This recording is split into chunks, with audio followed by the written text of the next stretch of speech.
बच्चों पिछले वीडियोस में हम लोगों ने योगा और उसके टाइप्स के बारे में पढ़ा था, उसके डेफिनेशंस के बारे में पढ़ा था, जिसमें मैंने आपको बताया था according to Gita, according to Ashtanga yoga, है ना, डिफिनीशन क्या होता है योगा का, योग का प्रकार क्या होता है। लेकिन हमारा जो सिलेबस क्लास 11 का है बच्चों, इसमें केवल हम लोगों को अष्टांग योग के बारे में पढ़ना है। आपके सिलेबस में क्या पढ़ना है? केवल अष्टांग योग के बारे में पढ़ना है बेटा। अब आते हैं हम अष्टांग योग पे। ये होता क्या है अष्टांग योग? आपको मैंने बताया था कल, अष्टांग yoga given by Maharshi Patanjali, who suppose the founder of yoga. अष्टांग योग को महर्षि पतंजलि ने दिया हुआ है, जिनको योगा का फाउंडर भी कहते हैं। बच्चों जो अष्टांग योग है, इसके 8 एलिमेंट या 8 लिम्स होते हैं। देयर आर 8 एलिमेंट ऑफ अष्टांग योगा। वो है कौन कौन से बेटा? देखिए, सबसे पहला जो आता है उसको बोलते हैं यमा, सेकेंड जो आता है उसको बोलते हैं नियम, जो थर्ड आता है उसको बोलते हैं आसन, जो फोर्थ आता है उसको बोलते हैं प्राणायाम,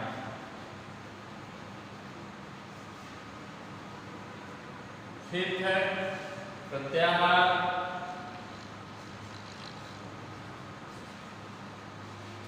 सिक्स है धारणा, सेवेंथ है ध्यान, और 8 है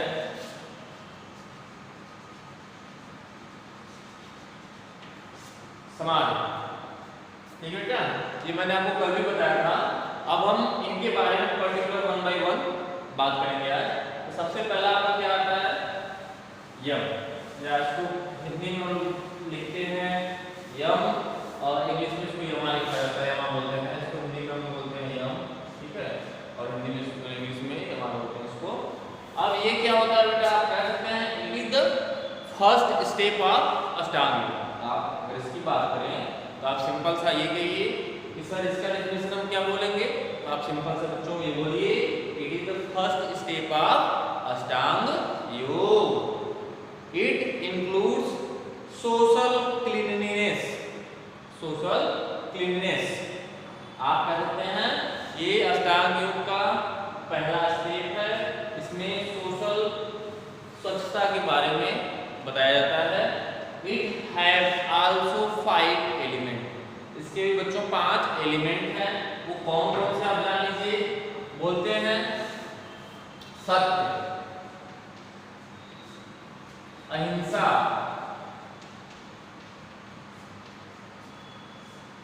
ब्रह्मचर्य, आस्ते,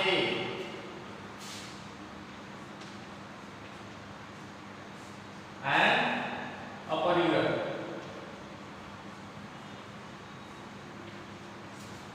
ठीक बच्चों, ये 5 एलिमेंट इसके हैं। हम लोगों को जैसे ये अगर सत्य की बात करें, इसको आप कहते हैं ट्रूथफुलनेस। इसकी अगर हम बात करें बच्चों, तो अगर हम किसी से भी बोले, अगर किसी से बात करते हैं तो क्या सोशली है, हम किसी से भी सोशल अटैच होते हैं बच्चे अपनी बात के द्वारा, तो अब क्या होता है हमको मतलब सही बोलना चाहिए। अहिंसा मतलब नॉन वायलेंस। अब ये नहीं कि किसी से झगड़ा करते फिरो, किसी को मारो पीटो, नहीं, ऐसा नहीं करना, वो भी हमारा सोशल में आता है। ब्रह्मचर्य, आपको ये सबको पता है कि कम से कम 25 साल तक हम लोगों को ब्रह्मचर्य का पालन करना चाहिए, मतलब अपने सेंस ऑर्गन्स को अपने कंट्रोल में रखने चाहिए। आस्ते मतलब ऑप्टिमिस्ट होते हैं, ऑप्टिमिस्ट, आशावादी होना चाहिए, किसी भी चीज में हमको आशा रखना चाहिए। ठीक है, तो ये सब सारी चीजें हैं आपको किसमें आती हैं? यम में। फिर आपका दूसरा आता है नियम। इतना आपको क्लियर हो गया होगा बिल्कुल कि यम के लिए 5 एलिमेंट तो कौन कौन से थे। अब देखिए, अब बेटा आता है आपका नियम, इसीलिए दूसरा आता है नियम।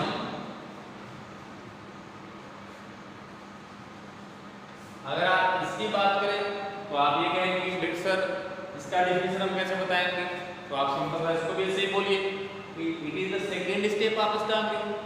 बेटा ये तो दूसरा ही, आप सिंपल से कहिए it is the second step of Ashtanga yoga. It have also 5 element and it includes personal cleanness. आप इसमें क्या पढ़ते हैं, पर्सनल स्वच्छता के बारे में पढ़ते हैं। ये जो भी चीजें इसमें आती हैं वो पर्सनल हमारी होती हैं। इसके भी 5 एलिमेंट बेटा होते हैं। अब वो कौन कौन से हैं, तो बोलते हैं शौच, तप, संतोष, स्वाध्याय एंड ईश्वर प्राणायाम। ईश्वर प्राणायाम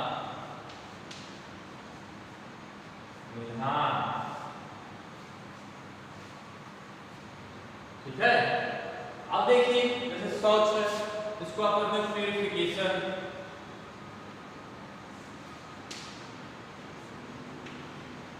आप ये सुनते हैं ना, ये हमारा डेली रूटीन का काम होता है कि हम उठें सुबह तो हम पहले अपने बॉडी को क्लीन करना चाहिए, हमको मतलब इंटरनल क्लीन करना चाहिए, तो हम उसके लिए प्यूरिफाई होते हैं। तप का मतलब होता है मेहनत। यहाँ पे तप का सेंस है मेहनत से, मतलब लेबर से।